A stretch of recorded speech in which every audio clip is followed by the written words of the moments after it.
மதுரை திருப்பரங்குன்றத்திலுள்ள சௌராஷ்டிரா கல்லூரியில் INA வீரர்களை போற்றும் கட்டுரை மற்றும் குறும்படப் போட்டிக்கான பரிசளிப்பு விழா நடைபெற்றது.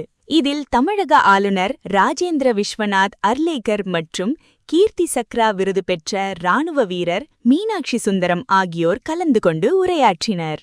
விழாவில் நேதாஜி சுபாஷ் சந்திர போஸின் தியாகங்களை நினைவு கூர்ந்து பேசிய ஆளுநர் வைகை ஆற்றின் தற்போதைய அவலநிலை குறித்து மிகுந்த கவலை தெரிவித்தார். ஆளுநரின் உரை: வைகை ஆற்றில் நீரில்லாமல் வறண்டு போயிருப்பதைக் கண்டு நான் ஆச்சரியப்பட்டேன். மதுரையை சேர்ந்த இளைஞர்கள் இந்த ஆற்றை மீட்பதை ஒரு இலக்காக கொண்டு முயற்சி செய்ய வேண்டும். யாரும் இதற்கான முயற்சிகளை எடுக்கவில்லை என்றால் ஆளுநர் மாளிகை நேரடியாக களத்திலிறங்கி நடவடிக்கை எடுக்கும். தேசப்பற்று என்பது துப்பாக்கி ஏந்தி போருக்குச் செல்வது மட்டுமல்ல, நம் மண்ணையும் நீர்நிலைகளையும் காப்பதும் தேசப்பற்றுதான். முன்னதாக பேசிய கீர்த்தி சக்ரா விருது பெற்ற இராணுவ வீரர் மீனாட்சி சுந்தரம் நேதாஜியின் இந்திய தேசிய இராணுவத்தில் தென் தமிழக மக்கள் ஆற்றிய வீரமிக்க பங்களிப்பை பெருமிதத்துடன் நினைவு கூர்ந்தார். மேலும் தீவிரவாத தாக்குதலில் தான் காயமடைந்த போதும் நாட்டின் பாதுகாப்பிற்காக போராடிய தனது நெகிழ்ச்சியான அனுபவத்தையும் அவர் பகிர்ந்து கொண்டார்.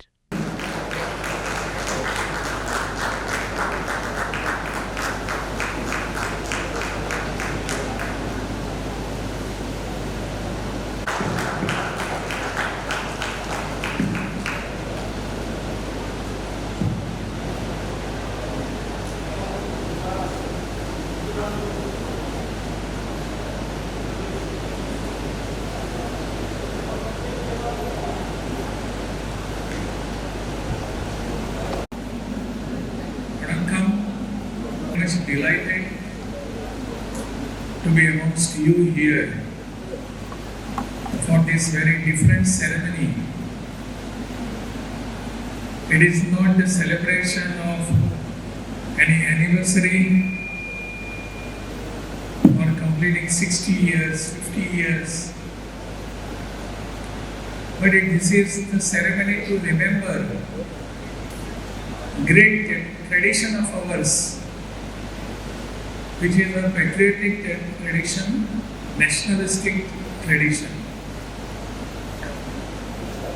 On this occasion, I am sharing this prestigious dais